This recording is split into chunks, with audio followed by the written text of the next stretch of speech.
who are more successful in life? The ones who are scoring 60% or people who are scoring 90%? I didn't get a job from the college placements. I had to struggle for 6-8 months.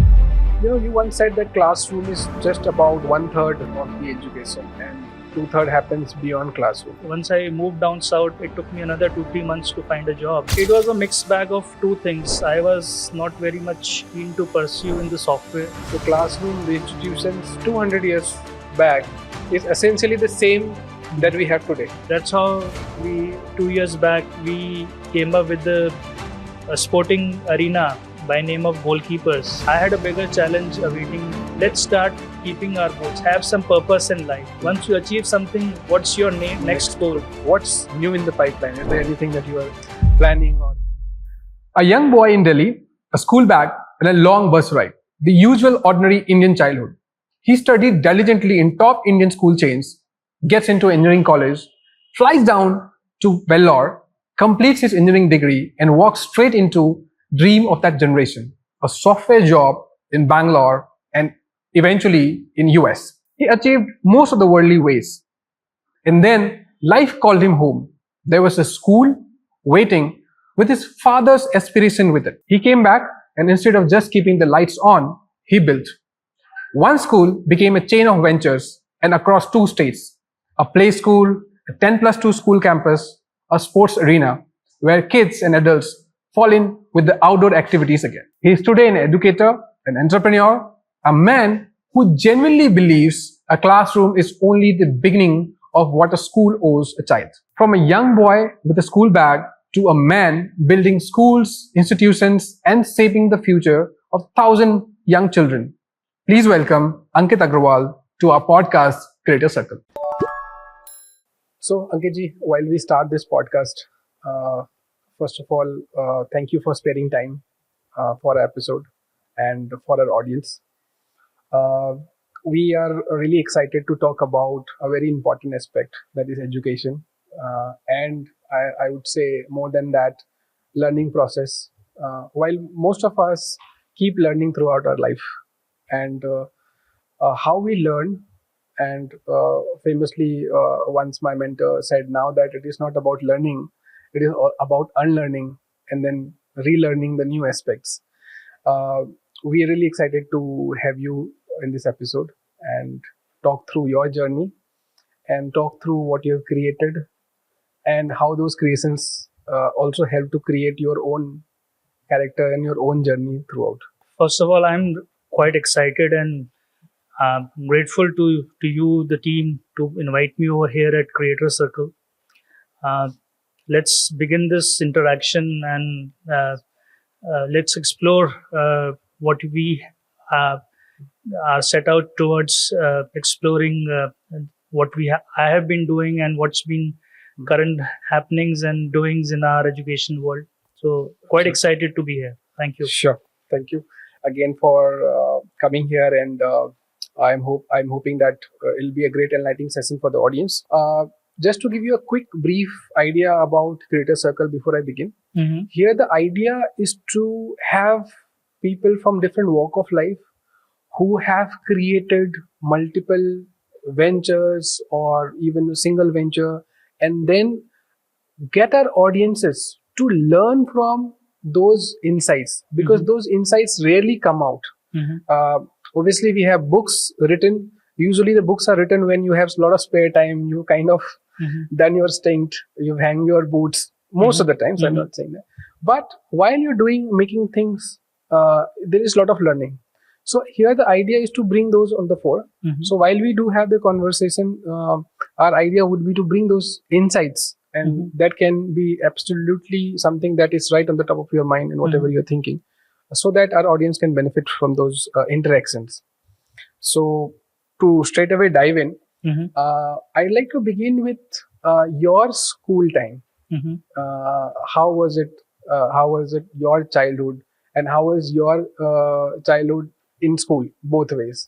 My schooling was not very exciting time, which I'll like to share. Right. I was originally quite an introvert sort of a personality, Mm-hmm. and I will definitely if I look back, especially my schooling time, it was a time which I don't have very fond memories of. Okay. But definitely, yes, as I entered my college and the journey beyond that, uh, the things got challenging, exciting, and rewarding also. Absolutely. So just to get a context, in what year did you pass your high school? I mean, what time are we talking about? So I have done my schooling from Delhi, Okay. Delhi Public School, Mathura Road, Okay. from nursery to grade 12. Okay. Completed Same school. Same school. Okay. Completed the schooling in year 1998, Okay. and then got the opportunity to join engineering at Vellore, Okay. Vellore Engineering College College. in Tamil Nadu Okay. in computer science. Okay. So that's how I proceeded towards south then. From north to south. Correct. So that was my next question, that, you went all the way from Delhi to Vellore. Mhm. So how was that transition, from north, and you belong to a North India, upbringing and family, perhaps, I believe. So what was the cultural shift, and what was it like moving to south? I feel I Yeah. never had that shock or anything negative about it. Okay. Initially, it may be little food and otherwise maybe little different, Mhm. but all those things become secondary. It was a new place, Mhm. new challenges in front of us to Mhm. make your own life, to stand on your own. Mhm. Made new friends for life. First time living outside your house in a House. hostel. Right. Altogether, a totally a new environment. Mhm. And the best part about is that if you blend into that, if you go along with that, you actually energize yourself over there. So I met some lovely friends of my life and enjoyed every bit of my stay or being part of that culture. Mhm. And I love that. So they say this, the friendship that you make during colleges Mhm. are mostly end up being friends for life. Correct, The close units that you Correct. make. So is that true? I mean, you. Absolutely. We share a lot of, and not just in college life, it is more of the hostel life. Correct. Because it's 24/7, goods and bads, all are packaged into one. Mhm. And that friendship is beyond any materialistic value or anything, if they say. The deep bonds that you form. Yes, we can still meet with the same simplicity and how we were at that time, maybe 28, 30 years back, Mhm. and how we are today. We have the same sort of level of understanding, and which we have obviously developed over the period of time. But yes, that purity is still there. Probably you can also say that all the mischiefs are refreshed Yes. without now not able to do all of that. Yes, so all those episodes of our life which we have been part of it together Right. are the memories. We are not the kids or generation which had internet and smartphones or even the mobile phones at that time. Right. Even the television was a very limited, Very limited content. coverage and things. So good part of time was spent with the friends, and that's how the bonds of that time are still quite strong. Strong. And also that, as you said, that leaving home at a young age, and I think prior to that you had not been out of home, going to college and settling in. Any particular memory that you would like to highlight, especially of an era when we're talking about ragging was prevalent or not illegal, perhaps it was a common practice. So anything on that front that you would like to? Nothing alarming. Okay. I will obviously take it in a very positive and a light way. Okay. Certain things do happen, but that is where we built our friendships with our seniors, and at the end of the day, they were the guiding force.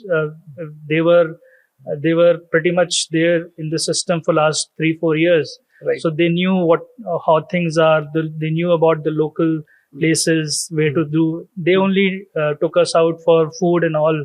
Okay. So initially, whatever was a healthy exercise, and I believe that broke the, as they say, any negativity or anything, and laid the foundations for a very nice friendship and togetherness for lifetime. Many of our seniors are still my friends, and We continue to interact. Right. So you're saying that it acted like a navigation system in a Absolutely. it's a new place for you. Yes, it was nothing alarming. I mean, it reinforces the healthy human connection even in seemingly hostile situations. I mean, ragging is one of, I would say, a dreadful word, at least for young kids who are going to college. Although now it is hardly prevalent because of the strict norms and stringent adherence to it. But I think still there is some degree of discomfort for a young kid who's going out of high school to a college. But as you said that I mean, if used the right way, or if the interactions are made in a way that becomes healthy, also acts as a navigation for the rest of your very important. See, I will take it from this premise that whatever the terms ragging or anything which we are using, it's actually more of how we are treating the other person with the respect. Right. If I know that he's a senior and he's been part of the system for last 2, 3, 4 years, Right. he is actually a guiding force for us. And if things are done in the realm of acceptance, Right. You should not get offended or take it to your heart. Correct. And if you are a positive, forward-looking person, you will just fly by that and move ahead. And at the end of the day, good bonds, good friendships also happen and installs the framework for the future friendships. So I feel it's more of give respect, get respect, and from that point of view. More of an icebreaker. Yes, absolutely. Because see, you are entering into a virgin territory, Right. and you don't know anything about what exactly is there. So these are the right people who can guide us, as you said, the navigators of that place. Right. So yeah, I had a lovely time. I will definitely look back. Great. So then, I mean, after completing your college, then the dream run, as they say, came. You got into multiple companies, top-notch companies. Then I think. See, I will always give you a flip side to it. Is whatever we see rosy or very enjoyable looking things, there's a lot of pain, a lot of struggle, a lot of journey behind that. Correct. Whatever we do in our lives requires a lot of things to be done in the background. Right. I didn't get job from the college placements. That was a bad year. Okay. We had to struggle for 6-8 months. In fact, my friends only pushed me to come down to South and look for the openings. Okay. And once I moved down South, it took me another 2-3 months to find a job. So it was never easy or something like that. My friends supported me initially. I used to stay in their rooms, manage through their things.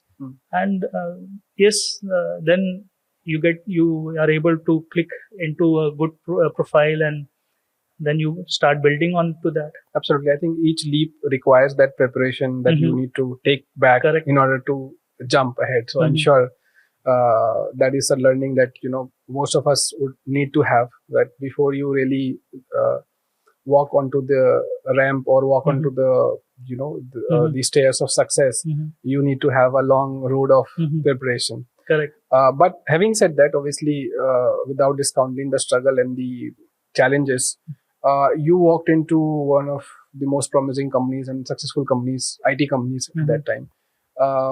Help us understand help us understand the whole journey, the companies that you work with, and also then you went to US. Another dream run that people at that time or even today is a burning H1B visas, and going to US and working over there is still remains such a lucrative option.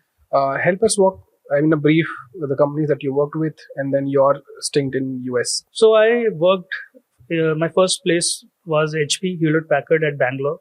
Okay. That was a short assignment of 8 months. Okay. At the fag end of those 8 months, I had got a good offer from Pune. Okay. The name of the company was Mahindra British Telecom, which is Tech Mahindra now. And this was in which year? So I joined in early 2003 in HP. Okay. And early 2004 I joined Mahindra British Telecom. That was a good place to be. It was a new city for me. Okay. Profile was good, and it was actually the actual learning experience of corporate team management and everything. I learned it over there. Okay. And I worked in Pune office for about 3 years. Okay. And through Pune office, through Tech Mahindra only. At that time, the name got changed to Tech Mahindra from British Mahindra, BTM. So then I got an opportunity to go to US, that is New York. Okay. Again, one of as you just mentioned, somebody has aspirations in the software or any particular field to go to the international destination and perform and be part of it. So I got that opportunity. Okay. So that's how my corporate life was. I was there about for 6 months, and then I had come back and joined Doon Global School with my father. Okay.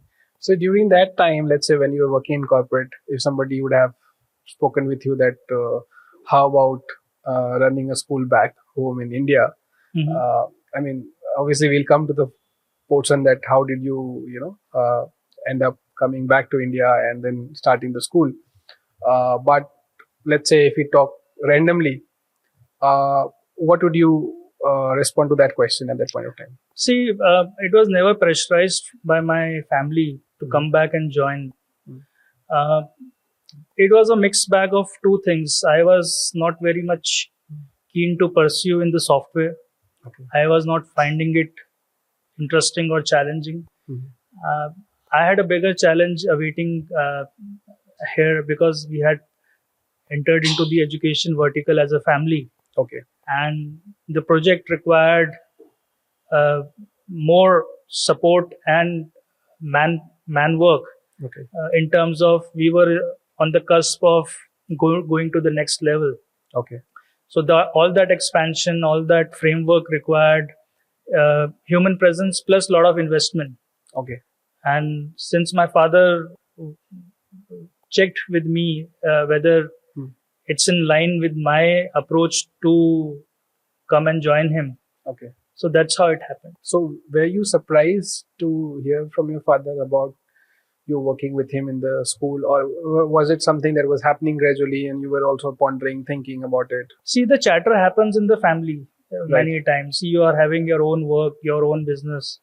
So many times this is a chatter which is happening. It may not be directly with me, but on and off, you are part of conversations. And so that was like a background, but my father never forced me, pressurized me in any way or in any sense. And it was more of my decision to pick up this as a challenge and come back and work with him and further shape up our project, which required more manpower, more efforts, more sincere work. So you can say that, we can say that it was more of an opportunity that you saw. Yes. So we are having a boarding school. It's a 24/7, 365 days work. Correct. So it's actually quite a challenging task to be part of. Right. And yes, that was maybe that may have been the trigger at that time, which prompted me to come back and join. So a creator was already there and it found good grounds and supportive grounds, I would say. And then you jumped in. Should I say yes, that? So my father had done his initial struggle, which was mountain high or whatever you may say. So he had definitely put in the foundations and stabilized the ship already by the time I had joined. Okay. But then we were facing a lot of other challenges in terms of going to the next level. Absolutely. So obviously it happened, and I'm glad that I had joined at that time. Great. So moving on, we'll move to the second part, which is basically talking about the building phase, the ventures that you built. As you said that your father already initiated this, did the initial task, did the initial legwork and setting up, and then you helped him to scale from where he was. So we'll be then jumping on to things or questions about that person. So let's deep dive more into your work that you're currently doing and that you started in 2006, I believe. So You've kind of grown alongside Doon Global School that you joined, your Mhm. father started. Mhm. How different is it when you walked in 2006 to now 2026? 20 years, it's a long time. Mhm. Uh, Walk us through, like, how what has changed, how you have built. It has completely or transformed into a totally different thing now. Okay. Uh, 20 years back, world was very different. Yes. Children would be very Children different. were very different. In everybody, Parents would be Dehradun different. was a very simple, Hmm. laid back place. Right. People were quite positive, happily interacting. Right. Students and children were as expected. As they are aging, they will have the aspirations also and everything. Right. Now, with the onset of so much of diversions which are available or on offer today in terms of, say, technology, digital exposure, Right. so much of we getting busy. As I look at myself, I'm a parent of two kids. Okay. How we are socially busy, how much actually time we are able to give, quality time I'm talking about, Right. to give to our kids is actually very different. So yes, it's and somewhere life of that time was quite straightforward. You have limited challenges. You are focusing on. You have paced yourself in that category. Right. Here, the expectancy has transformed into a very different challenges today. Mhm. I am myself trying to keep my busy with multiple number of work items, and you feel the relevancy of that sometimes. But yes, time has totally transformed from that to now. How has this then the school grown with Mhm. respect to where you started in 2006 when you entered the school, and then now when you see this whole journey? Mhm. How has school grown? How has the institution grown both ways? See, at the uh, if we see ourselves how we were 20 years back, Right. obviously, infrastructure wise, a lot of additions were done over these last 20 years. Obviously, team is something which is a continuous uh, improvement, wherein a lot of team members come and go, Right. and they perform their role and part, and give certain duration of their career journey with us. Right. So that has been quite exciting. Met some lovely people who have been part of our system and still are, and some of them have continued forward. Okay. And yes, So how what is the size of the team currently? How many students are there in the school? As of so now? I believe in, say, 2006 we were, say, about 600 in capacity, in total strength, Okay. of which we were hovering around 50 boarders or something. And right now we are at 950 strength, Okay. and we are hovering around 200 boarders. Okay. So have focused more on boarding facility and improvement considerably. So that's how we are at the position today at the moment Okay. at Doon Global. At Doon Global School. So almost 1,000 kids Mhm. under your institutions. And what would be the size of our team, the strength, teaching and So non-teaching? team, I'm sure the team size has doubled from that time to now. Okay. Uh, as you will understand, uh, education of today demands not just academic team. There are a lot of co-curriculars. There's a lot of support staff now, a lot of team members, because when you have 200 souls staying on campus, you have to have a team 24/7. Correct. So that's how we have increased. So we are, say, if we would have been around 60, 70 people at that time, so we are easily about 120, 125 people now. Odd people. Great. So apart from Doon School, the Doon Global School, you've also started Mhm. other ventures. Can you quickly throw light on? So in 2014, we had set up a new venture by name of Skilled. Okay. We started with the after school program Okay. for the activities for the kids. Right. And to give you background for that, my son was 4, 5 years old at that time, Okay. and I didn't had any activities to be done with him Okay. post school time. Mhm. So that gave me the opportunity to, why not start your own setup and But I quickly realized that just by doing an afternoon evening center, the economics will not work out. So we picked up a place, built the entire thought into the actionable mode. So that gave the foundations to the skilled platform. It's our kindergarten come daycare center, which is offering after school activities also. So we had gone live with that in Feb of 2016 at the new setup. So since then we have been doing wonderfully well in that segment too. Continued forward, my chacha, he's based out in Saranpur. He also he had also set up a kindergarten. We extended our brand name to them. So we have one setup over there, offering same offerings, that is kindergarten age 2 to 6. And so that's under the name of Skilled. That's the age. So there we are under the same name, Skilled. And with the learnings of the new Skilled setup, my chacha again had this thought to why not go for a full school in Saranpur. And then he brought me in. It was his thought to set up that school, and he laid the foundations. So we extended our brand name there, and we have a school by name of Skilled Globizens School. It's a day school till grade 12. And I have my equity in that, and we have spent quite a bit time to shape up that place. It was launched in COVID year again, so you will understand 2020 was a challenging year for everyone. So the event of lifetime, as they say.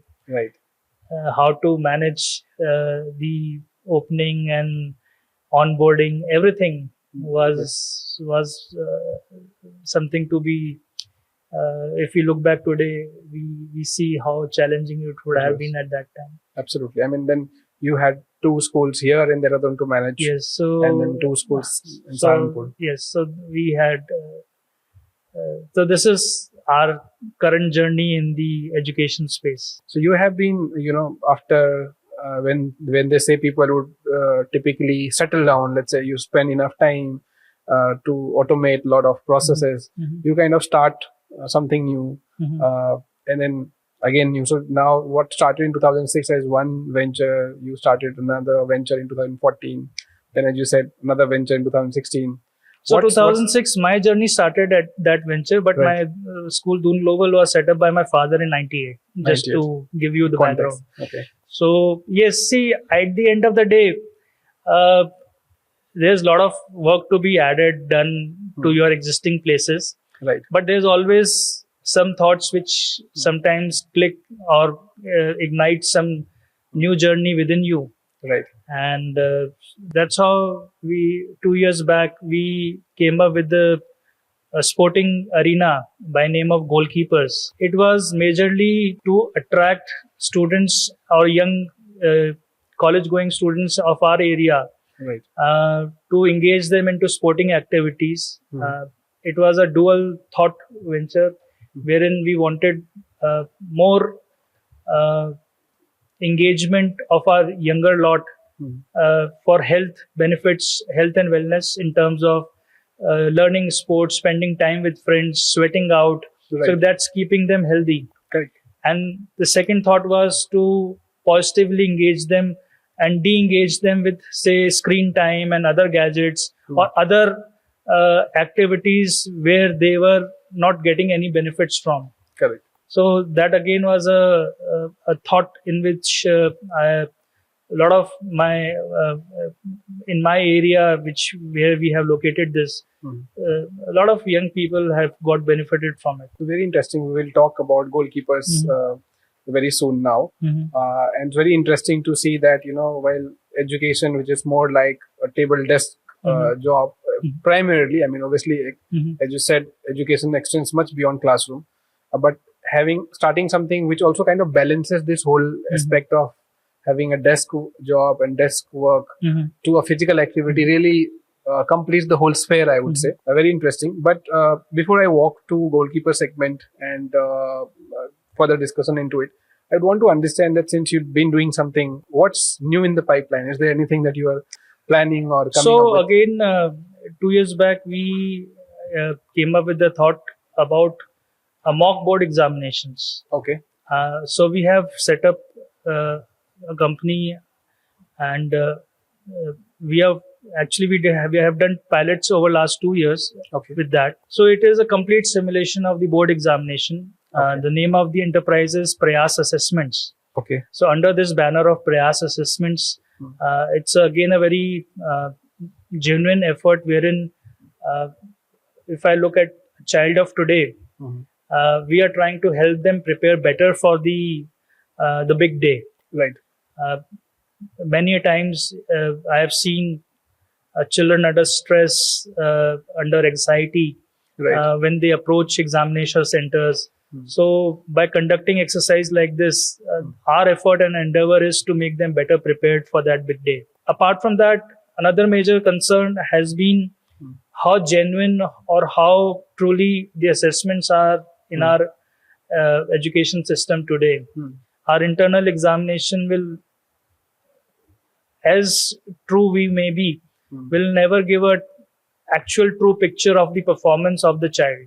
Right. So if we bundle all this together, the idea was to come up with a better platform for assessments and helping our children to get their preparation in line and give them better confident preparation for the big day. Okay, that's wonderful. I mean, this is something which is much needed, particularly for students preparing for the exams of their boards and exams. Obviously, as far as coaching is concerned and competitive exams are concerned, there are a lot of test series and a lot of testing platforms. But as far as schooling is concerned and the board exams are concerned, definitely anything beyond school is non-existing. So are you building this as an independent platform which is accessible to students across Absolutely. We are working it as totally as a indigenous, independent, with no strings attached with my existing works. Okay. It is managed by a separate team, managed with the conscious that none of the people who are onboarded are, say, marketed into a different direction. Okay. Or nothing with nothing as a, it is purely to conduct an exercise and give the feedback to the stakeholders, which are the schools and the parents, and of course the students. So this is somewhere before, let's say, a couple of months before the final exam starts. So we conduct this every year in November and December. Okay. So we do it in two formats. Okay. One is where we bring in schools and do a joint effort as the board examination normally is. Right. So we pick up certain schools. When they come on board, we work together. We fix certain common dates and we have neutral test centers. Everything. Question paper is set by a subject matter experts team. Okay. That is not shown to the schools. Okay. That directly lands on the question examination day. Right. Invigilation is not done by the same set of teachers. That is a separate team which does that. Okay. Examination evaluation, that is answer book evaluation, is also done by a separate team. And all that data is securely maintained on our websites. Okay. There is no data capture in terms of personal data. Okay. So when we are not taking any personal data from any school or anything, so there is no question of misuse or malpractice in that. Right. And the other category is the individual category where we advertise and we, for the benefit of those students who are not part of those schools who are participating, they can come over and they can be part of that process. So that's again an individual category product. And people who, the parents and the students who are have the option now to come and be part of that exercise. So when is this so this product is going to be launched, or when? So formally we have been doing this as a pilot. Okay. We did pilot at Dehradun, Roorkee, Haridwar and Saharanpur. Okay. Dehradun majorly, where we had about 15 schools participating in the first year. Okay. And we have about 1 or 2 schools each from Saharanpur, Haridwar, Rishikesh. Okay. So, and this year in 2026, we are actually doing it officially. As many schools from these territories can come and be part of it. Okay. So in coming November, December, students Yes. So across our this region can our access this. process has already begun. Okay. Now since we have summer break right now at the schools. Right.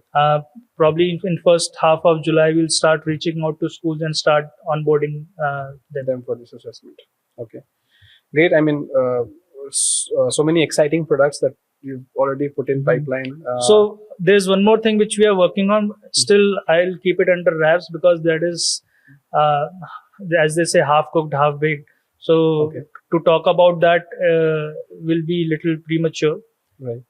So, but I have borrowed the name of goalkeepers, my already Existing. initiative. Right. So I see goalkeepers is actually, if we look at it, or probably we can discuss it at Yeah, that that's time. the next segment that we Remind me when we are talking about goalkeepers that Yes. why I am No, that's the next segment that we Okay. are talking about. But we'll talk there about it. sure But the new product that you're talking about, is it again education related? education related. Great. I mean, education should see new products. Mhm. I've often had this aspect that the classroom, the institutions 200 years back is essentially the same that we have today. What has changed is perhaps the infrastructure, the lighting, the fan, the equipments, but essentially everything has remained same over a period of 200-300 years. Mhm. While the world has changed, education is seeing very less of innovation. So very heartening to see a lot of products and innovative in means of forms, but also in means of approach and the problem that it is solving. Because we have seen a lot of edtech aspect, but we have seen the dark side of the also of the edtech, Mhm. that it was just the format change, not trying to solve the actual problems of the students, or hitting the core areas of the problem. While edtech has contributed to decentralization of the whole aspect of gaining knowledge in a very far-flung areas, that definitely it has done. Mhm. But core product level solution wasn't really picking up or isn't picking up, I would say. Any thoughts on that line? I mean, why do you think it's so much of stagnancy in See, terms let of me solution? plain speaking. Hmm. If we do anything, there are two parties involved. Right. The person who pitches or brings in that product or service, the other person who is using that service. Correct. Both people have to play their part and role Right. to see the success of it. Correct. And if I'm pitching you something, if I'm onboarding you something, after onboarding, my real work starts. It's Correct. not where it ends. Yeah, it does not end there. Similarly, when you enroll for something, you are enrolling with certain expectations. You are overcoming your inertia which you are facing in your internal system. Correct. And then you are putting in your efforts, and you need, I'll say, 3 times or 4 times the efforts of the people whom you are going to associate with. Correct. So then only those, if you see the success stories, then only those products work at the places. Here in our schools, we are already running on thin margins and budgets. Right.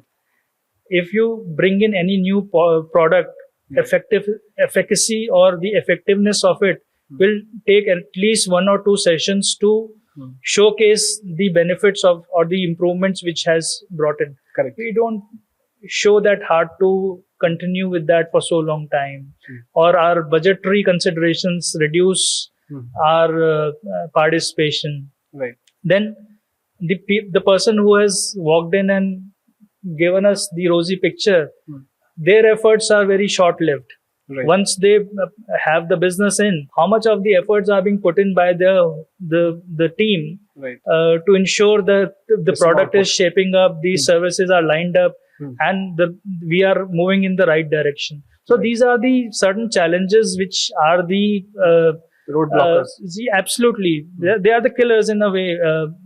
And I have been part of pilots of many new thoughts and products over the period of time. And this is my reflection when I'm sharing with you. Right. Sometimes I would have lost the energy. Sometimes I didn't get the energy. Correct. And that's how the things of today. And that is where I truly feel, be it EdTech or any other thing, it is bound to fail if both the partners are not willingly working towards the product. Putting enough energy into it. So should we say that the educational products are very um, half-baked, or they come with a lot of nuances of capturing the business rather than the core product development, experimenting and seeing whether the product actually works or not, and then putting it to a larger platform like a school or something. You feel that there is See, a lack of every product or a service which is being offered has uh, some targeted value attached to it in terms of the coverage of students, maybe certain subjects, certain classes. You may be correct. It may not be a whole solution, but when you are offered something, you are presented with those details. So as a school, it's my duty to see whether it relates to my need or not. correct. And if it's serving my need, I will be the person who will take it. And if it's not helping overall, it's my duty to obviously not going for it. I think a lot of learning for people who design products for schools. They must hear this out. I have to put my thoughts to you. There are certain amazing products which are available in today's time, Right. and a lot of good Indian minds are working Right. to help our school and education system. And I wish them all the best and give my support to them to continue with their fight and grow as they can grow to be. Sure. So in the next section, we will definitely talk about goalkeepers and as a product and how it is helping not only students but other people, young and adult both. So we'll walk to the next section quickly. So Ankit ji, let's talk about goalkeepers further as we were discussing. So tell us more about goalkeepers. How did it happen? And abhi hum kya kar rahe hain goalkeeper? If we look at goalkeepers, though it's associated with sports, Correct. so naturally the picture of a football goalkeeper will come into our mind. And Correct. so originally that was not the thought. Okay. If we break goal and keepers, so the idea is everybody should have certain goals in life, Absolutely. and we should be able to keep them. Correct. So that is the genesis of the word goalkeeper. Goalkeeper. Okay.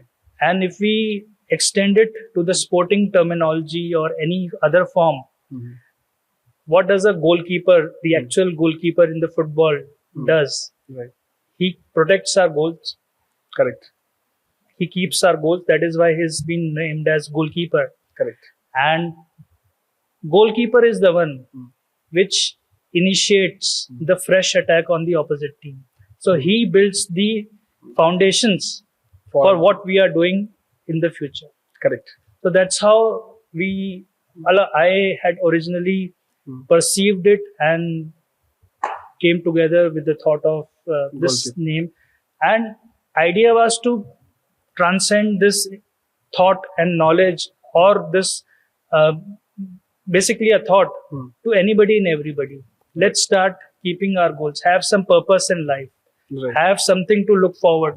Once you achieve something, what's your next goal? Because top of one mountain is the bottom for the next. Next. Correct. So that's how we have to move in life, that we have to give ourselves a new challenge, a new goal. And that's how the journey of So goalkeeper. what happens in goalkeeper? What is the platform like? What does it give out? One goalkeepers, which I have already discussed, is it's a sports arena. Okay. We offer 5 to 6 different sporting activities over there, ranging from 6-a-side futsal to box cricket, Okay.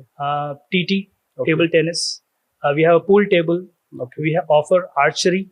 Okay. We offer shooting. Okay. That is the rifle shooting, 10 Right. meters rifle shooting. Okay. And apart from that, there are certain other fun games and activities which can be done.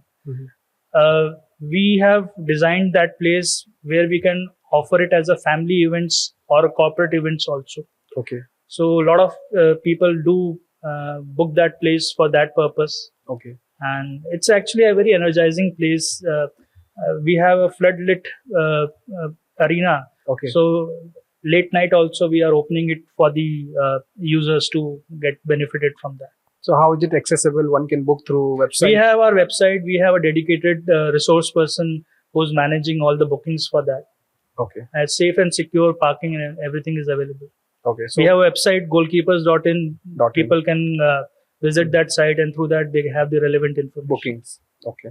So you have some helpline numbers or some Yes, everything is is there. mentioned So over somebody can access, understand Yes, about the yes, product. yes, yes. And so how long have you been running this? there. For 2 years now. For 2 years. Yes, summers of 2024 we had started. Hmm. It's been full 2 years now.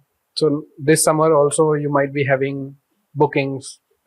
I mean, who do access? Is it the school children or is it the adults? So when the schools are open, when the schools is running, it is restricted only to our school children, Okay. and only restricted in a sense to the facility wise. Okay. Otherwise, we only take corporate or family events for that place. We are not opening it to general bookings and all. Okay. But yes, during the vacations, both summer and winter, we open it to general public and they can avail the bookings and avail the benefits of that place. Amazing. So I think we'll talk whenever we have time about this facility. It is something that I invite you to the facility with your team. Sure. I'll be happy to host you. sure, Have sure, a fun and enjoyable evening. sure. We'll be looking forward maybe on a Sunday or Saturday. Anytime.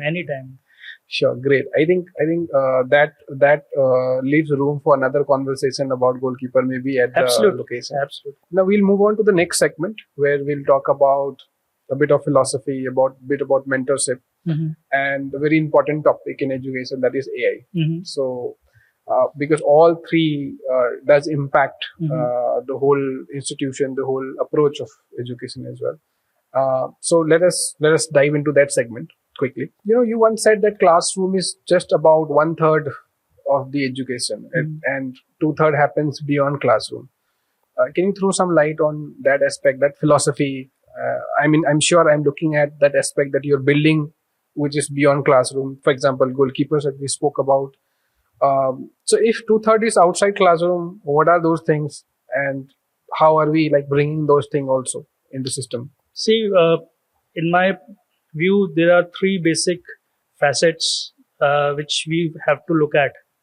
It is about the knowledge which we have, skills we possess, and the attitude with which we are working. Correct. So when I look at knowledge, that is where I am looking at the formal education or the academics and anything.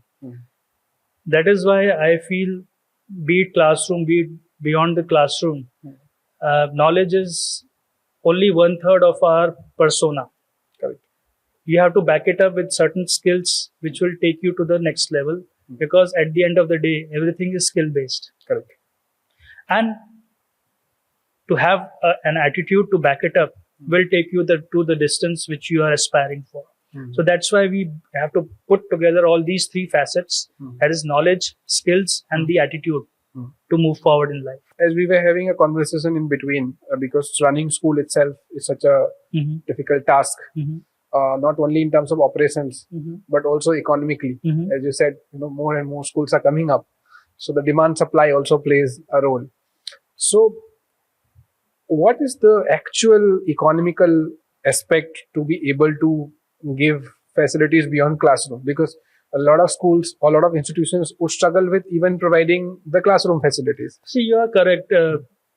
I'm sure everybody who's watching this or observing this, we have oversupply of schools today, and all schools are facing this issue of they are not maintaining or able to reach to their full strengths. Correct. That's a generic case, and I'm not mincing my words. But as you mentioned about how a school can stay focused, is the leadership. You know what is required to be done for your team, for your students, for your ecosystem. You cannot compromise on that. Right. So if we are staying focused on that part, I'm sure you will continue to add more value, bring in more resource to further drive out the benefits for our stakeholders, again, our students, parents, and the entire team. So that's how I feel.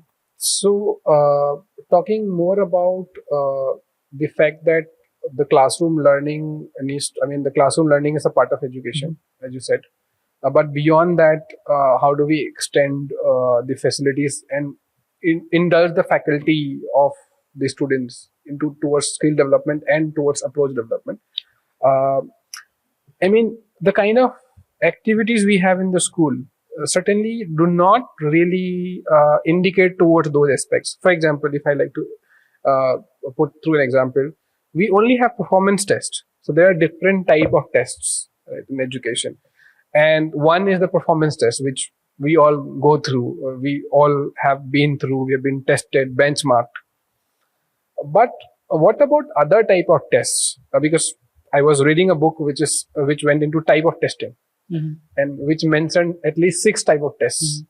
On top of mind, I don't recall the different type of tests, but like one of the tests was creative test, where the answer of each question is different for different children. Let's, for example, if I say that there is a cloud, there's a string attached to a cloud, what will happen if there is a long string? Now, each children would answer that question very differently, basis on their imagination. Do you think that there is space in the current curriculum of testing these aspects of children, or even try to understand the, as you said, approach? It's like the first part was obviously knowledge. At one point of time, knowledge was inaccessible. Books and teachers were the only medium. Today, we have multiple medium. The access to knowledge is now not an issue. Now there is knowledge overboard. Now there is a question of getting the right knowledge, because of the knowledge overboard. Whenever we walk to doctors, we read a lot through Google, right? And the doctors are not happy about it because we don't get the context right. So formal education and educational setup is very, very critical.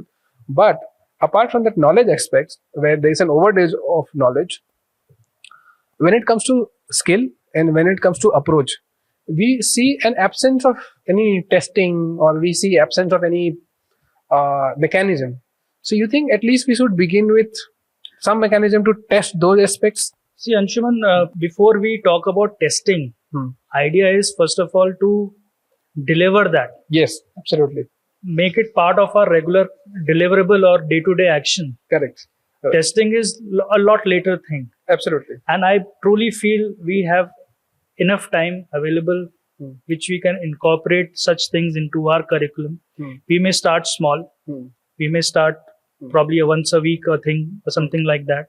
But there is definitely scope to engage certain new deliverables into our day-to-day action. Correct. To give you a brief about how times have changed, our only activity or free time activity probably when we were small was sports. Correct. And you could have played for hours and you would not have felt anything. Right. That's how you were comfortably. You may have sweated out for 3 hours and you still are. But now there is absence of that sporting culture. You have to go to formal academies only or formal places only. Correct. Let's bring back that into the school. Let's encourage more and more children to participate in wide-ranging sport. For that, you have to have the facilities available and the timing allocated to our students. Right. Then working on various faculties, that is cognitive faculties, wherein there are different types of mind-opening, brain activation activities which can be done. And yes, who's stopping you to allocate 1 or 2 classes per week? You have to invest in resource person. Correct. You have to invest in bringing that part of your day-to-day thing. Correct. If you are willing, who's stopping you? Correct. So I think, as I said, that a lot of schools, and as you said also, that there are a lot of schools who are not even able to get their classroom economics sorted. The aspect of skill and approach development comes much later. I remember approaching a very popular school about aptitude development, because knowledge is there, skill is there. But what about aptitude? Technically, they say that aptitude cannot be developed. It is an inherent thing. It cannot be changed though, but it can be developed. However, the response from schools and response from various stakeholders, including parents, for aptitude was very, I would say, laid back or very cold. Later, I figured out that it was not because of intent, but it was lack of awareness about aptitude. So nobody is talking about aptitude development. So you think I think you may be referring to is how we are prioritizing it into our delivery. Yes. Obviously, the time has come. We have to have that openness that we have to have multi-activity included into our framework. Correct. It cannot just be dimensional, which is purely academics. Correct. You have to bring in co-curricular activities, cognitive abilities, sports, and other faculty. The participation of all this together is the holistic development which we are looking towards. Correct. And when you are talking about, there's a new initiative by government, Indian government. Right. They have initiated the new platform. It's called Parak, and they are providing a holistic progress card for that, HPC. So it talks about the continuous development across the year on various, as you just mentioned, about various skills which are being observed during the year. Right. If we are able to execute that in its desired value, I'm sure the outcomes will be fantastic.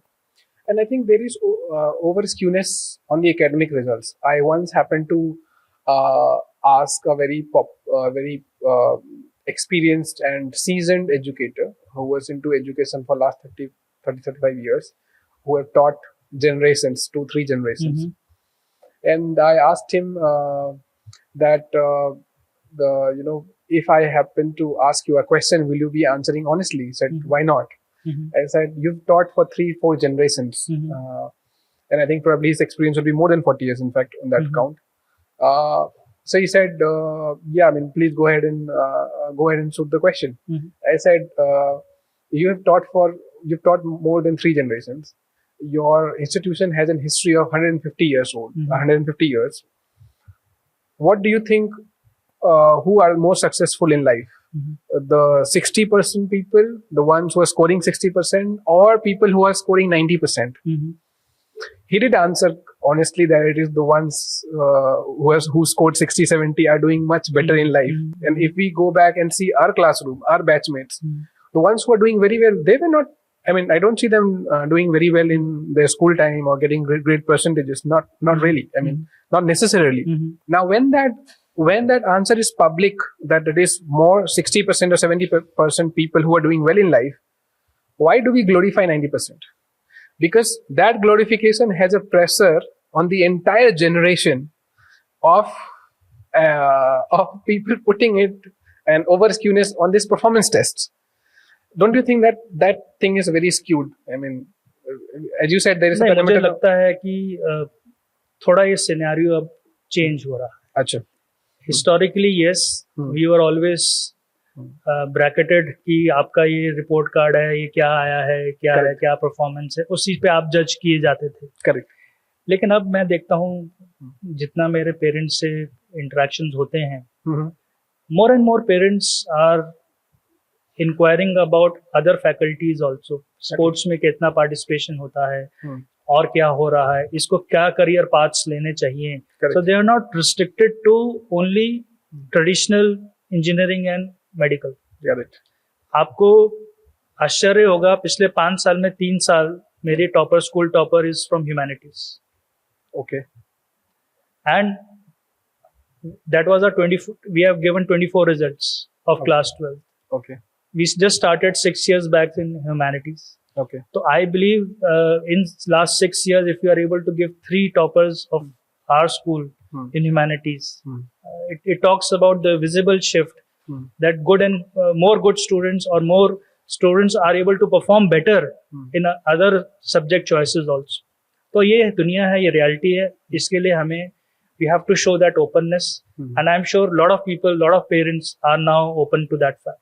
It's very heartening to see that the parents are accepting, because I think they are more of an effect than the school itself. उनका क्या perception रहता है इसको लेके? This is a new breed of parents, new generation of parents who have seen little bit of world. They have worked outside. They may have themselves came through that grind. कि जहाँ वो pressure में रहे, जहाँ उनको वो चीजें मिली, उनके ऑप्शंस लिमिटेड थे. But they have seen that journey, that they have still come out of it. They may not be continuing as per their original academic qualification, but they are doing wonderfully well in other. So why to restrict the children? Correct. Yes, we have to encourage our children to perform well, to stay focused. That is why that chatter is there. But if you are performing it on a decent scale, I am sure the children who are able to participate in other activities and relatively are building a better persona, और उनके life में उनके लिए ऊंचाई ज्यादा अच्छी है और ऊंचाई भी और अच्छी मिलती है. As you said, in the conversation earlier, there are other faculties also that needs development. Obviously, apart from performance test, हमारे पास कोई और KPI नहीं है measurement करने के लिए students का performance, overall performance के लिए. We only have, as you said, there's now a scorecard by Government of India, but again that implementation at the school level and awareness about those KPIs is very, very less. But one KPI is very important, that is output. तो output level पे चूंकि आपने बोला भी screen time is big issue, but that screen is also providing opportunity. Last year YouTube distributed about 21,000 crore in just monetization. So now YouTubers are taxed. When something is growing, you know that when something has become significant, then government starts taxing. I remember when King of England asked Thomas Alva Edison how important is your discovery about electricity. He said, "My lord, you will be able to tax it." He spoke in the language that the administrator understood. So today, YouTubers, influencers is a taxable entity. There's a significant economics being driven. And then our finance minister also inculcated, content labs to be developed in schools and colleges. How do you see content creation as a career opportunity for students? And how do you see this content to be adapted within school? Do you see some kind of traction within school fraternity, schooling systems to adapt content creation productively? And also, irrespective students might be experimenting with it.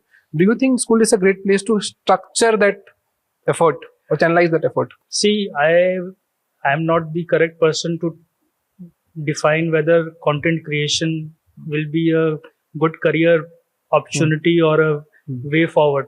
Right. Because that's not my forte. Right. But definitely content creation will help our younger lot, the generation which is entering the digital world, right, to be more confident. Okay. मैं अपना video जब देखता हूँ पहली बार, हाँ, और ऐसे 10 video मैंने करे हैं, तो पहले और 10वीं में ही मुझे पता चल जाएगा कि मेरे अंदर कितना कॉन्फिडेंस आया, कितना कंफर्टेबल हो गया हूं मैं उस इकोसिस्टम में. Correct. And that just does not restrict और remains only in front of the screen. Correct. That becomes the part of our persona. Yes. So we are helping the child to be not just visible, a better confident child. Correct. और आज की सबसे important यही requirement है. बच्चा should be able to express. क्या वो generation हमने देखी है, हमारे साथ मतलब हमारी हिम्मत नहीं होती थी अपने बड़ों के सामने कुछ बात करने. एटलीस्ट आज हम एक्सपेक्ट करें हमारा बच्चा अपनी दिल की बात तो बताए. करेक्ट. कोई उसको परेशानी है, कोई चीज है, वो किसको बताएगा? सबसे पहले तो हमें बताएगा ना. हम टीचर्स हैं, हम पेरेंट्स हैं, और किसके पास जाएगा? मैं ये नहीं कह रहा कि हम सारी चीजें मर्यादा तोड़ दें, लेकिन कहीं ना कहीं बच्चे को एक इस माहौल में तो लेके आना है, उस एनवायरनमेंट में तो लेके आना है कि बच्चा कम्युनिकेशन तो स्टार्ट करे. करेक्ट. उसको कोई चीज ट्रबल कर रही है, कोई परेशान हो रहा है, कोई उसको दिमाग में कोई बात चल रही है, सबसे पहले वो हमें कहे, हमें ऐसी दुनिया बनानी है. Absolutely. और कहीं ना कहीं उसको वो अपॉर्चुनिटी मिलेगी तो डायरेक्ट बात करेगा, नहीं करेगी तो आज वो कंटेंट बना के करेगा. हमें वहां से तो पता चल जाएगा. करेक्ट. कि क्या उसका सोचना है, क्या है. So I take it more from the thought of personality development and opening up of that child for that confident child. No, I think that is more of a holistic approach. So that everyone should be able to do that, one for sure. And then it also is a career option for a lot of people. Correct. I mean, किसको पता था कि उसके classroom में एक journalist बैठा है? Nobody would know, right? And when that person becomes a journalist, obviously that person contributes so much to the society. So obviously उसके अंदर ही career option भी छिपा हुआ है for a lot of that aspect. But as I said, I wanted to understand that how much of adaptation you see now, because this is a serious career option now. It's not it's not something that you would say that's still in the fringes. It's mainstream. And just to point out, a lot of universities, Ivy League universities, जो पहले ऐसे लिखवाते थे कि statement of purpose आप लिखिए, you write your statement of purpose and your admission depended so much on that. Now they have also started attaching कि आप एक video बनाइए अपने बारे में. You know, create a video about yourself, who you are, and why you want to join the college. And lot for business schools also. So don't you think that as in preparation of that, you know, aspect, the younger kids should also start adapting this content creation and you know, the digitalization of aspect. So this is also related to their other career aspect. मैं वही बात को continue करूंगा. वो university आपको अगर 60 seconds का या 120 सेकंड्स का शॉर्ट प्रोफाइल बना के भेजने के लिए दे रही है, वो ये पूछना चाह रही है और देखना चाह रही है कि क्या आप अपने आप को उस 120 सेकंड्स में रिप्रेजेंट कर सकते हो. करेक्ट. उतने से छोटे से टाइम में how confidently are you able to convey your what you wish to say. Correct. और वो चीज के लिए प्रिपरेशन या ओपन एनवायरनमेंट बच्चे को देना बहुत जरूरी. करेक्ट. दो बच्चे आपस में कॉन्वर्सेशन कर रहे हैं, कितना कैजुअल है, कितना टू द सब्जेक्ट है, वो डिपेंड कर सकता है, लेकिन वो बात तो कर रहे हैं. बात तो स्टार्ट करें. आपकी 40 बच्चों की क्लास है, 40 के 40 बच्चों को आप अपॉर्चुनिटी दीजिए. आई एम श्योर 4 वीडियो के बाद वो 40 के 40 बच्चे will be a better form of themselves. Correct. और ये अपॉर्चुनिटीज अब देना मैं बिल्कुल मानता हूँ मैंडेटरी कर देनी चाहिए, या हम स्कूल ओनर्स या स्कूल मैनेजमेंट्स को इस चीज का संज्ञान जरूर लेना चाहिए कि इसको और कैसे इफेक्टिवली हम करें. लेकिन आप जब कंटेंट क्रिएशन का एक फ्यूचर बताते हैं, आप हमेशा याद रखिए, a well researched content, a well read content is the winner. Correct. आप सिर्फ उसको एक अम्यूजमेंट या जोवियल फॉर्म में या उसको कैजुअल नहीं रख सकते. करेक्ट. अगर आप उसको उस फॉर्म से देखते हैं तो आपको मैं वो रेकमेंड नहीं करता हूं. बट हाँ, फॉर सीरियस कंट्रीब्यूशन, बिकॉज आपका content is viewed and fed, it is consumed by lot of people whom you don't know how will they take it. Correct. So you have to be responsible of what you are doing with that content. But anyway, that is being put out. If you think that, what do you think if it is put in the formal structure where they are actually taught ये सारी चीजें.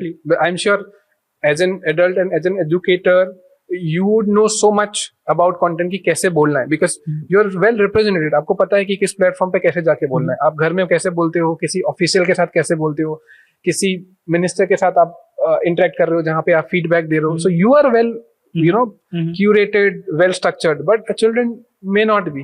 So if we can formalize this, कि how do you represent yourself in the formal structure, don't you think that will cultivate and channelize much better way of putting it out there rather than leaving them open? So as we were chatting in between, we touched upon certain essential requirements for the growing up child, certain skill sets, yes. So broadly speaking, one is this area of digital space. Right. Content creation is a part of that digital space. Correct. It expands to your social media handling and Absolutely. what you are posting on them, and obviously one vertical is this content creation, and because every child would be on some social platforms. Correct. I'm sure you have so kids. How responsibly you are managing your digital platforms. Second, very essential skill which needs to be there with each and every growing up child is financial literacy. Correct. With the situation changing very fast, certain areas picking up, certain areas going down, how you're managing your financial resources. Yes. Because most of the young generation is independent thinkers. Right. They are maybe working somewhere, they are earning in their own way. So how you are managing your financial resources is a primary skill of today. Correct. And third thing which I require from each and every child to think upon is how to manage oneself. That includes cooking, self-care, that is health. You should be able to have a basic knowledge about certain cooking, which type of food you eat. Right. Because life when gives you an opportunity also gives you a certain challenges along with that. Absolutely. You are there at a beautiful place, but the food which you're getting is not to your liking. Correct. So how will you survive that initial thing? मुझे कुछ आता तो था, मैं बना सकता था, इतना मुझे सीख लिया था मैंने. Right. So that is how the life is. Correct. मैं यूएस गया, मुझे कुछ नहीं आता था. हाँ. दोस्तों ने 5-6 चीजें बनानी, उन्होंने कहा नहीं साथ में आओ. कब तक प्लेटें साफ करोगे? कभी तक आओगे, सीखोगे, करोगे. Correct. And believe me, I learned 5-6 things. Correct. शादी में मेरे को काम में आया, वाइफ ने पूछा कुछ आता है, मैंने कहा हाँ आता है. It helped. 18 साल हो गए शादी में, शायद मैंने 4 बार नहीं खिलाया होगा, लेकिन जब जरूरत पड़ेगी तो मैं खिला भी चुका हूँ एक आध बार. So that talks about that was a very essential skill which I had picked up. Yes. And cooking is also like a therapy. Therapy, correct. आप उस प्रेम से उस चीज को करते हैं, आप अपने आप को कुछ ना कुछ समय देते हैं. आप अलग अकेले हैं, आप कुछ बना रहे हैं, कर रहे हैं. Correct. उसका मजा तो सिर्फ उसके बनाने और पकाने में नहीं है, उसमें जो आपने अपनी वैल्यूज डाली, थॉट डाला, उस पे भी है. तो I am sure, so I broadly feel कि self upkeep, which is including health and wellness to cooking, these are certain essential skills of today.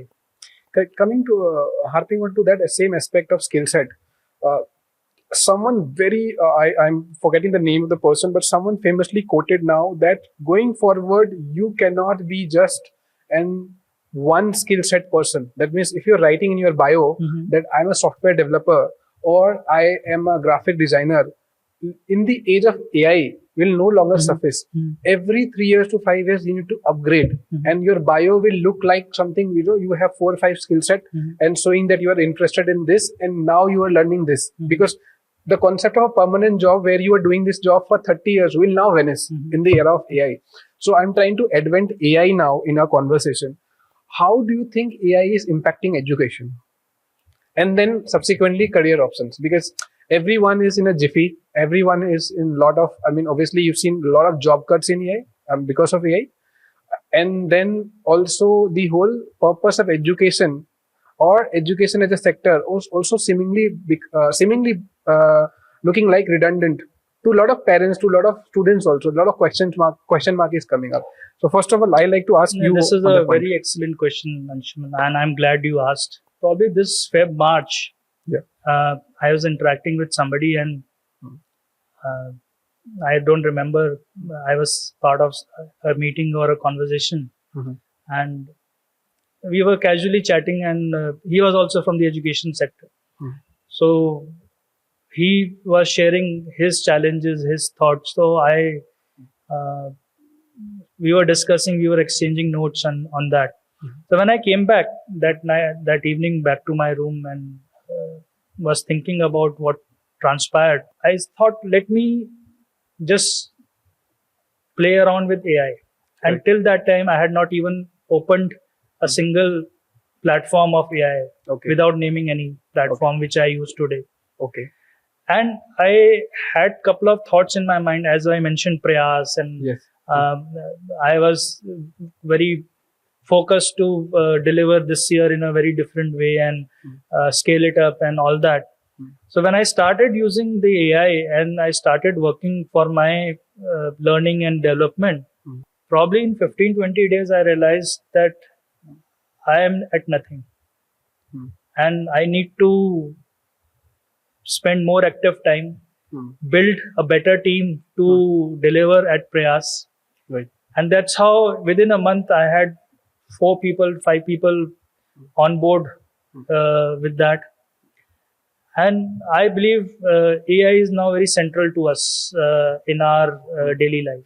AI is in all forms of life if we look at today. It is impacting everyone. Everyone. And sooner we realize it, we onboard onto it and utilize it for our institutions development. I am not restricting only to our education. Across the board, you will have to have certain integration of those AI models or AI platforms and drive out the technology into our favor. And yes, it's very much now part of our lives. And it is our responsibility now to activate our ecosystem, which are students, teachers, even parents, Right. to start using Yeah. and getting as they say, getting the hang of it. I think the students have started earlier, especially when we talk about school system. Absolutely. I think there is a lot of chatter and conversation that the homework aspect has become redundant because of people utilizing it for completing their assignments, answering it, because it is so much question answer based. It is not really activity based. Now that the students have adapted, you think that education and teachers are finding themselves in a no man's land sometime, and there has to be a formal system to train them to rather utilize it than say uh, uh, trying to escape it or trying to counter it, counter the See, usage. if you expect the student or a teacher will not be using AI to give you that, say a letter or a paragraph, or yes, you are not on the right direction. Correct. It is 99% very much expected that they have utilized or used some form of AI to put that together. Just to give you an update on the news, a university's question paper was designed by AI and it was printed, and there were some traces of AI.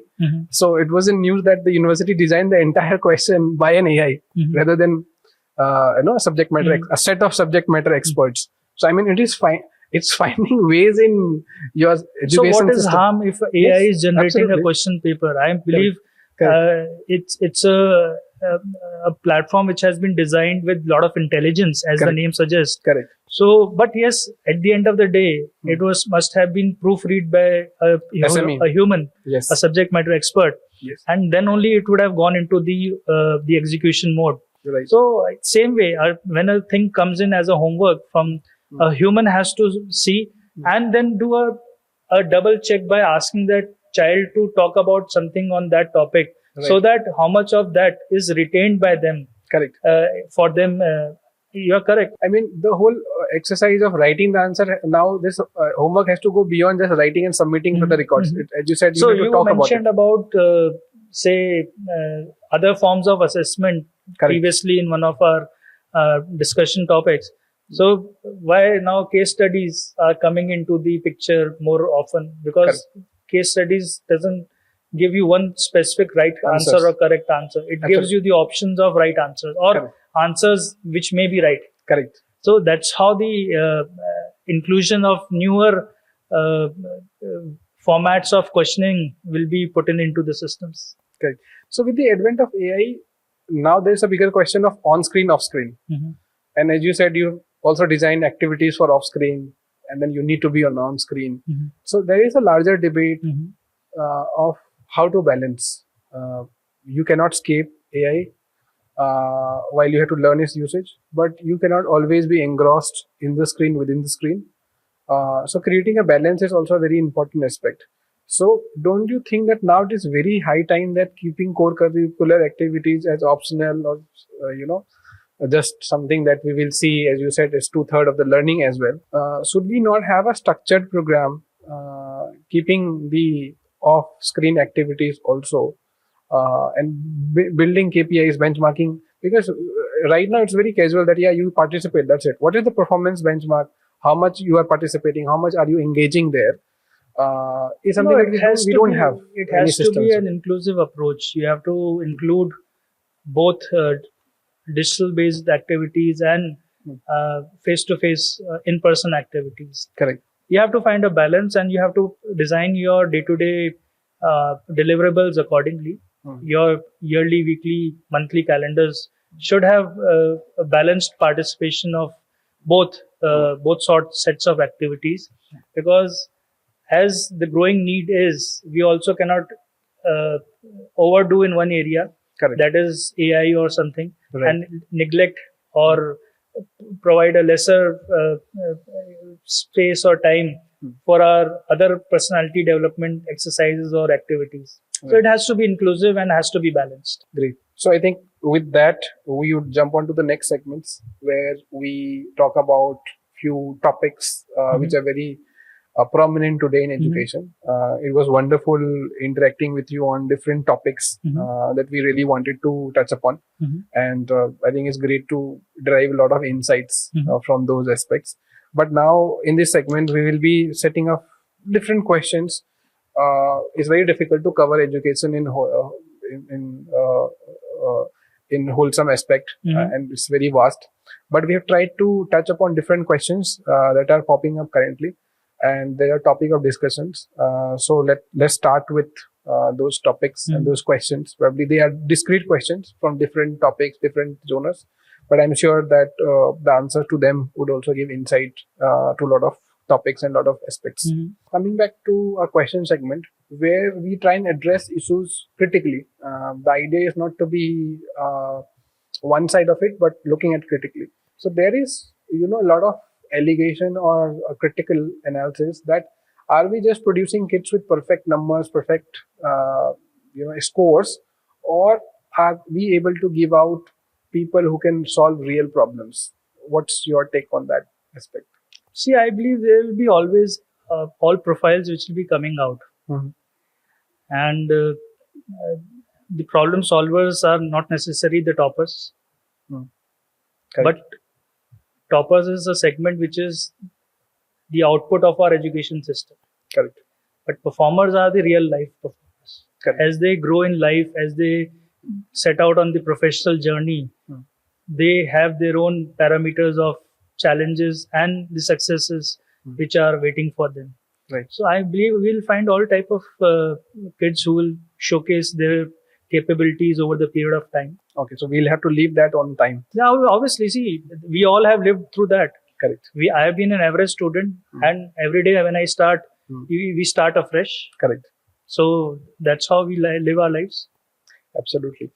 So coming to a very important and burning topic today, that after the CBSE and the NEET mess, there is a lot of question marks among the parents as well, and there is a lot of lack of trust or loss of trust in the system.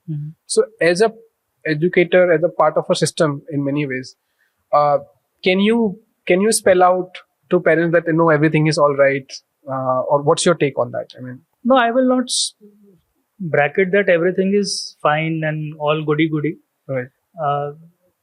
I believe we are in a transformational stage. Like CBSE trying OSM was trying out a new technology to ease the one of the aspects of assessment. Correct. Yes, they didn't spend enough time to train the teachers, check the validity of how the things are happening at that scale. So it was again a half-cooked product or approach, which was put on test directly rather than actually being done on a smaller scale. Being the other challenges, we have the technology at our disposal. We have examinations like GRE, GMAT, which are being conducted internationally across the world. Correct. And they check your subject matter expertise. Correct. They are not having the same set of questions on each question or on each computer. Correct. Computer-based testing is the way forward. Correct. It provides you at least a better testing environment, better assessment environment. And I believe we have to look towards moving to 100% technology-driven testing. Absolutely. Coming to that aspect, parents and students, they are spending lakhs on degrees. With the advent of AI and other testing mechanism, as we were talking, where companies are not depending and the dependency on degrees have really reduced. Do you think that the relevance of degrees and different assessment tests and performance tests is now declining, and then there is already parents thinking about spending so much on degrees? I mean, the ROI, from the ROI point of view. See, there is never a doubt that ROI will be a very important factor when any parent, modern day parent, will be looking to invest in, say, school or post-school education. Correct. Because costs are definitely high. But this is also a transformational era where AI is stepping in. Correct. We don't know actually what will be the true impact. But I'm sure as the technology will walk in, newer areas will be crafted out, newer possibilities will be crafted out, which will require a reshaping of skills requirement.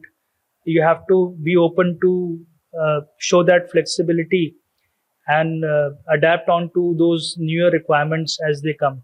So degree or no degree is secondary, but adaptation to newer skills, to take up newer trainings, to have a different mindset will be the key of tomorrow. So diversification of skill set and adaptation is very crucial. Correct. Coming back to a very more pertinent question or ever nagging question, is that from students who say that, whatever I'm studying, am I studying the right thing? Or if it comes to their own choice, or if they say that, no, let's listen to what everyone is saying, let's go ahead with it. So there's this dilemma or a catch-22 situation where you take decisions for yourself, then you have doubt whether it's the right thing, or go to a safer option where everyone is saying to do. What do you say to a kid like that? I mean, what would be your advice to a student? If you have the opportunity, if you have the willingness to back yourself, obviously, if you have certain inclinations, you should walk in that direction. Okay. That is a more informed and more accountable decision which you will not regret in life. Otherwise, you have always those excuses to blame anybody else. Correct.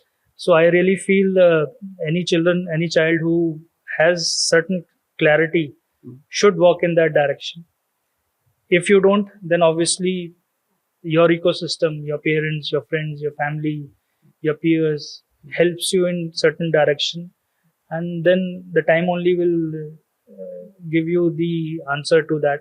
And obviously, how responsibly, how actively you have worked in that direction is also a thought to look at it.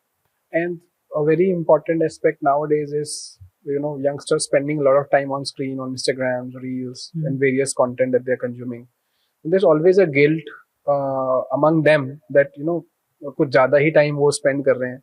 And then the elder generation, they obviously nitpick that you spend a lot of time on screen. While as a youngster, you are under a lot of pressure, and all the kind of content that you would want to understand is there online.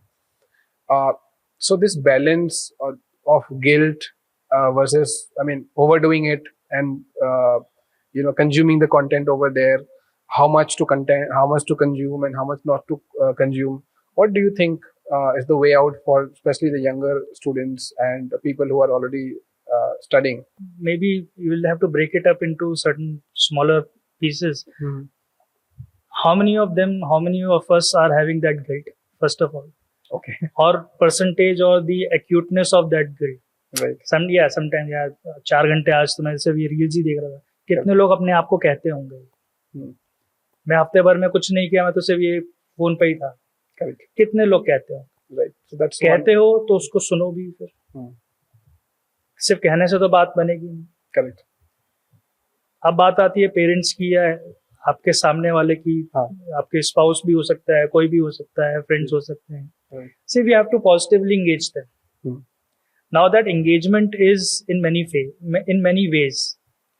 जो बच्चे को अच्छा लगता है उनको enrol कराइए, hobbies में कराइए. खुद कितना हम टाइम स्पेंड कर रहे हैं. माँ बाप भी तो हम भी तो इसी पे ही हैं. Correct.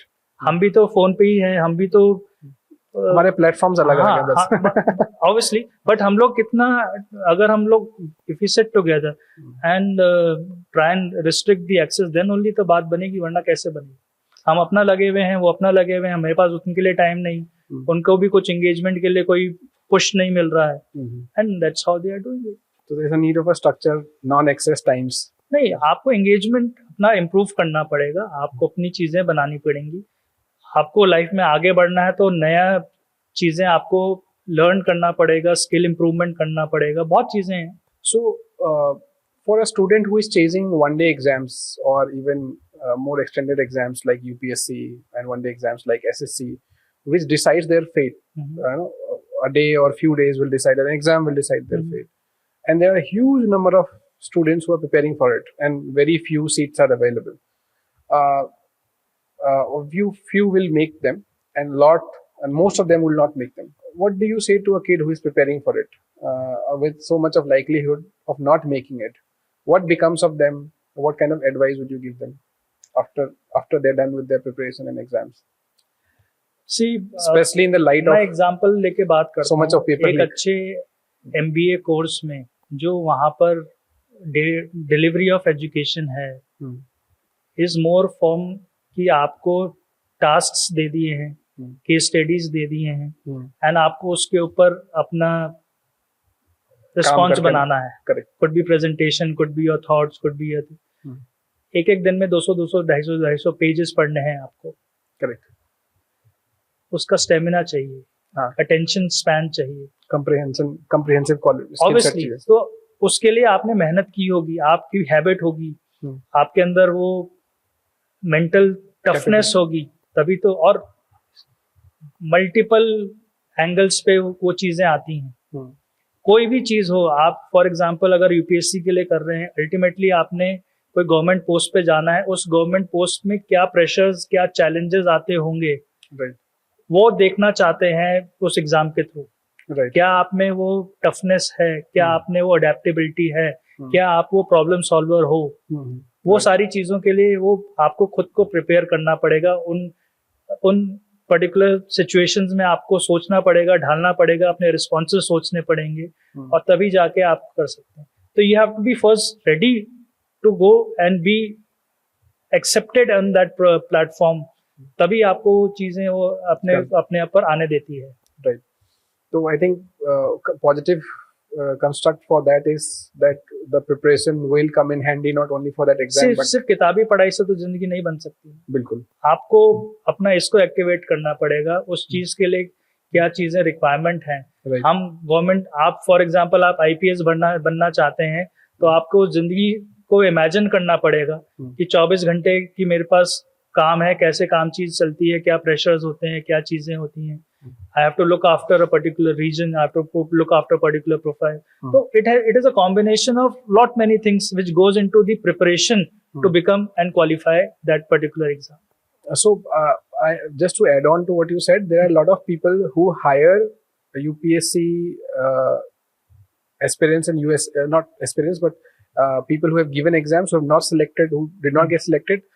The basis their ranking, they will be hired, let's say, in an airlines company or any other company because they know that they have scored a particular rank while there is no vacancy there at that ranking. But those are, well prepared and well graded people. So then they select from them and call for interview and then get it through their system. So just an example of what you said, that maybe not in UPSC, but in some other company. Obviously, all candidates who are qualified may not get selected. Correct. So there are other opportunities as well. Now, I would like to focus a bit on the business side and the growth side. I work as a consultant, business consultant. I help businesses, brands to do their marketing, to get their roadmap, brand blueprint, growth strategy. And in various segments, right? So when I work as a consultant, my job is to give them market insights, and also give them competitive analysis, right? What's happening? What are the other players?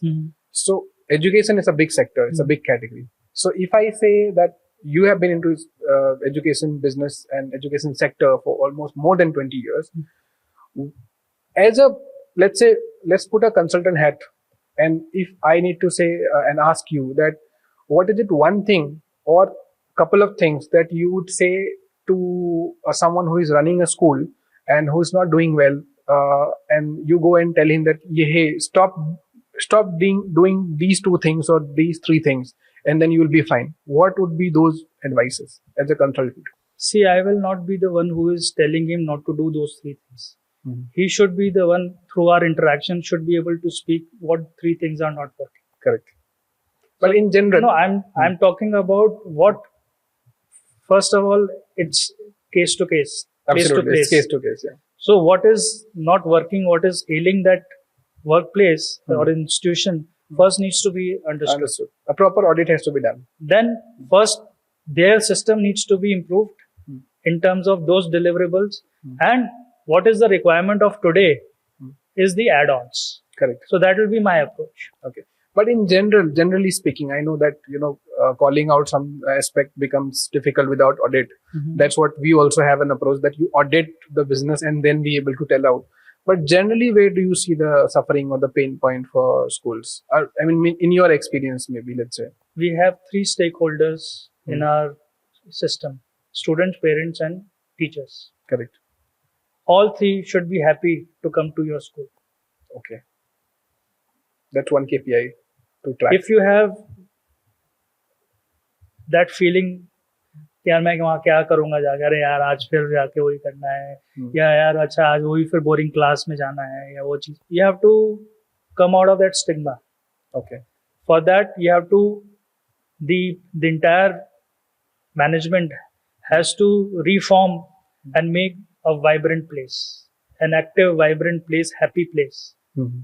समय लगेगा, overnight कुछ भी नहीं होता. Right. आप वो बनाइए, team को एम्पावर करिए, उनको कहीं ना कहीं थोड़ा सा वर्किंग स्पेस दीजिए. If changes needs to be brought upon, bring about. But ये थॉट तो आप चेंज नहीं कर सकते ना कि मुझे तो हैप्पी एक्टिव स्कूल चाहिए. It starts with that, and then obviously what are the challenge areas in, if it needs facilities improvement, if it needs team improvement, we have to.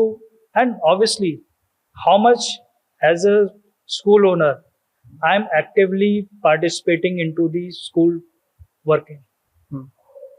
See, if I am doing it as a remote, then I will definitely not get the result. वहाँ बैठना पड़ेगा, तंबू गाड़ के बैठिए, 24 घंटे बैठिए, चाहे जो करना पड़े बैठिए, समय दीजिए, अंडरस्टैंड करिए, और तभी चीजें हो सकती. उसको करने के लिए टीम बनाइए, एग्जीक्यूशन में आइए. आई एम श्योर थोड़ा समय लगेगा, हो जाता है. तो मतलब सेल्फ डिस्कवरी भी करनी पड़ेगी. सेल्फ डिस्कवरी तो सबसे पहली चीज है. You can not just hire. आपको दर्द पता ही नहीं कहाँ हो रहा है, तो आप क्या उसका इलाज करोगे? डॉक्टर को क्या बोलोगे? राइट.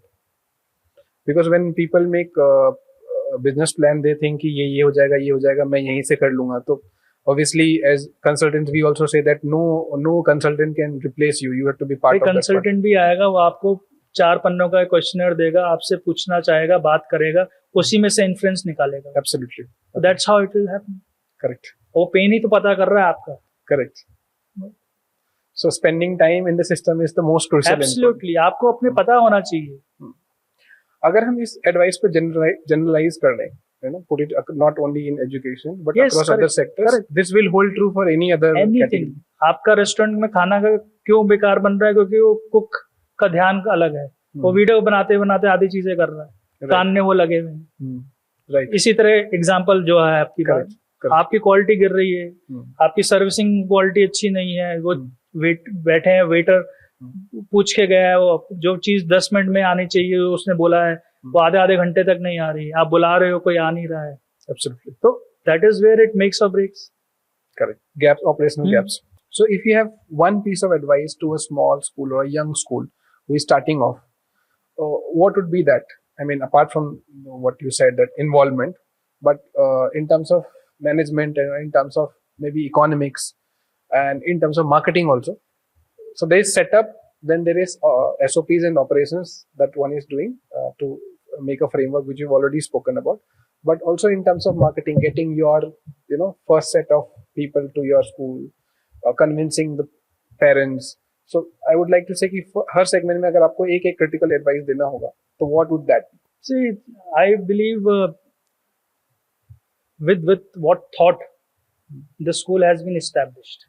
कि हम academic focused school रहेंगे, हम activities focused रहेंगे, हम दोनों चीज करेंगे, लेकिन मेरी प्रायोरिटी यहाँ है, हमारी ऑफरिंग्स अच्छी हैं, हमारा फैसिलिटीज अच्छे हैं, तो it will be the first driving point. आप पहले पेरेंट्स से क्या बोलोगे कि we are working on this thing, right, या मैं बच्चे का ओवरऑल विकास पे काम करूंगा, right, as per the requirement. मेरा किंडरगार्टन में रिक्वायरमेंट है कि मैं ओवरऑल डेवलपमेंट में काम करूंगा, राइट. जैसे जैसे हम बढ़ते हैं, आपका वो चीजें सेगमेंट थोड़ा सा फोकस डायरेक्शन में चलने लगता है, right. So that's how we start, and that's how your marketing will project. We are delivering on these particular things, aspects, yes. And that's what becomes, as they say, your profile or USP or something like USPs, correct. You cannot do everything. You have to Yes. specify what you are doing. that. कुछ school है वो कहेगा we have excellent sports infra and we are developing the children for the future sports professionals of India. Professionals, correct. So you need to be clear as to what you are trying to do. तो parent उसी जगह जाएगा जहां उनको लगता है कि मुझे स्पोर्टिंग नीड ज्यादा है. Correct. So you have to identify your niche Yes. and then communicate that niche Correct. to your audience, whom you are trying to cater. And you have to be good in your niche. Okay, See, you are pitching at that as your niche, but if you're not good at it. delivering in your niche, then Yes. how it can qualify as a niche? Correct. There's a very famous professor, and he's very popular on YouTube as well. I think Mr. Naval Ravikant. He says you need marketing when your product fails, and you need sales when your marketing fails. So sales and marketing is primarily required when you don't have your core product built right, or there is no strength. As mentioned, admission is a byproduct of what work you are doing. Correct. If we look at in terms of our schooling, Correct. how well you do in your year will drive out the admissions or the The next perceived market value as per that. Correct. So I think very much aligned on that part, that you should be working on your core product and you should have good grip of your product. Correct. Must have understood the pain and gain point of the current audience whom you are catering to. As you said, that you identify the specific niche. Like, are you a sports focused school? Are you an art focused school? Or are you, overall, you covering the overall wellness or overall grooming of people? And then the same should flow in your marketing communication. Talking a bit of more about marketing, how school marketing is different than usual marketing. What kind of communication cuts through and what kind of communication doesn't cut through? Someone who is starting off fresh in schooling business, because you have seen years and years, decades and decades. I mean, in your experience, you must have seen that this particular thing really worked out. It increased my admissions. And how is it? Like, you're running boarding schools where you have people coming out from different regions of this, like India. I'm sure you would have various representations, and as well as local or geographically closer areas. So can you throw a light on that aspect? See, biggest marketing or admission driven facet is the word of mouth. Okay. For any service industry, word of mouth.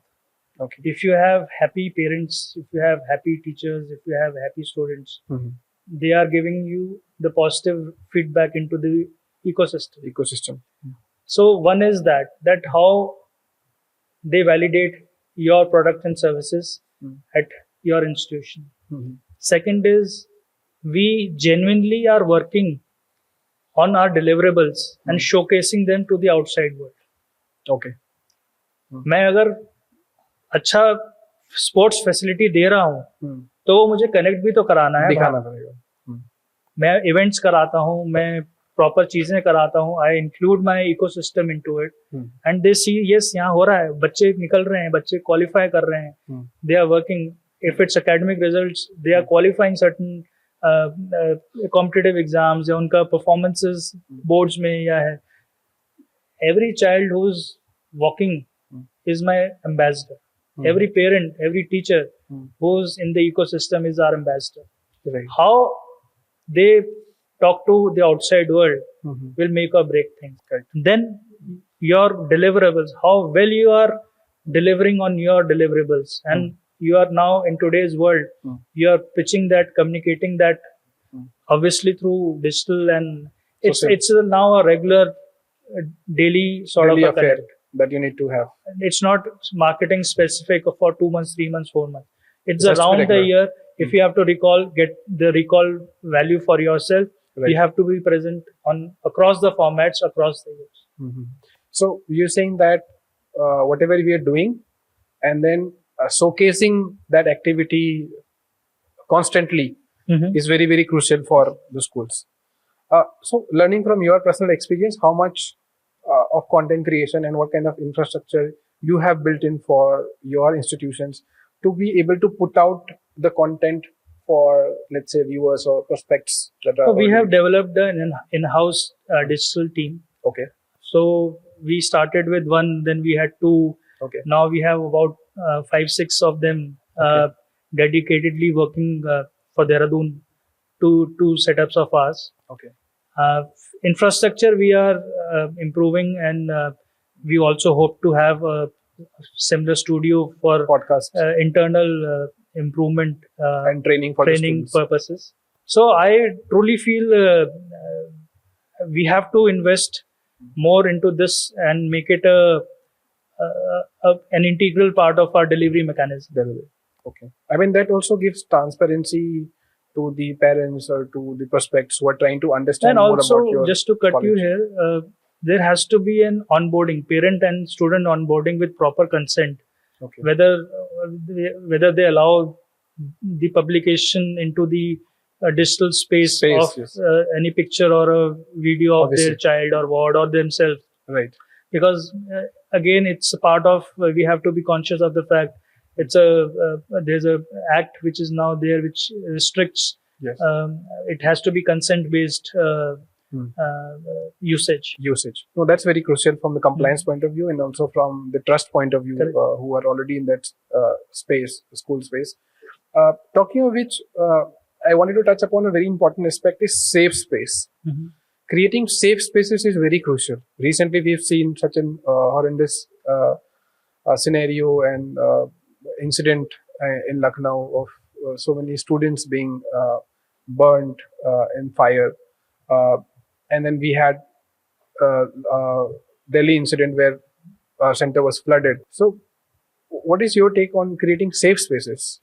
How much attention is being paid? Is it only incidental that when incident happens, we're talking about it, and then there is no mechanism to review? No, again, a very valid and very, I'll say, pertinent question of today, that how are spaces safe for people who are dwelling there or inhabiting over there? And it is not restricted only to education. Absolutely. Recently, there was a hotel in Delhi, Yes. which had a lot of casualties. Correct. Hospitals, we have seen a lot of hospitals. This Lacking thing, in critical infrastructure, Yes. and then having casualties. See, it's our the responsibility of that owner, the person who's managing those places, to ensure the safe dwelling of the people who are there. Correct. And obviously, these things are never asked for, but you have to have proper arrangements, proper training and drills being done with the people who are dwelling that place to take certain precautionary measures at that time. Apart from that, obviously, when those spaces are designed and built, have to be mindful of designing them and putting them together as with certain countermeasures, certain safeguarding that place in the desired manner. I mean, drill, I think, is very important. Yes. Although it might sound very cliche and very old school, but I think the drill will help us to No, absolutely. check various parameters. Absolutely. And you're talking only about the physical damage. Correct. There are certain things like which are part of thought, which we have hygiene. Correct. Hygiene of places, especially where we have younger kids. Correct. How will the fumigation, the antiseptic cleaning is done? Because children are very soft and delicate Fragile. in terms of picking up these infections. So safe space should include hygiene and sanitation as well to determine that it is a safe space. Absolutely. So thank you so much, Ankit-ji, for sparing your time and coming on Creator Circle to give us insights about education, students, parents, and also about career options and AI and various other angles. Hope we have done justice to this entire time. And how was your overall experience being on Creator Circle? I'm very delighted to be part of this and had some really nice interaction on various topics. Okay. Made me think, made me also challenged myself to think on those directions. Sure. And to revalidate what we are saying how are we implementing in the actual world. So thank you for inviting me, and hopefully people are who will view this, watch this, Sure. get some benefit out of this. Absolutely. And thank you for inviting me. Thank you. So a big round of applause for the whole team who has really been working for almost a week to get Thank you. the content and the right set of questions and right set of topics for everyone. And we are looking forward to putting out the content as soon as possible. I think you should be able to do it in a week's time maximum, and we'll be sharing the footages. I'll be looking forward to receiving that. Sure. And thank you, team, for your all hard work. Yeah. It was actually very energizing and rejuvenating to interact and discuss so many topics. Thank you. Thank you.